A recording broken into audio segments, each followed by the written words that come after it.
In this AlignMix video, you will learn how to export the territory centers, which is the zip code, from AlignMix and into Excel. Now you know that in the territory table, there is now a column showing you the center. And this is the zip code that is the center of that territory, whether it's a geographic or a data-centric center. So whichever one you have set, it can now be exported out of AlignMix and into Excel. You can do that by clicking here on Export Table, and this table will be exported directly to Excel, or you can click on File, Export, Export to Excel, and make sure to select the Territories option, and let's go ahead with Custom and click on Next. And now here on the left-hand side, you will see Center. So if we drag Center over, I'm just going to bring that into here.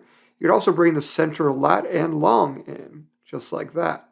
So now clicking on Next and Finish, I can save this to my desktop.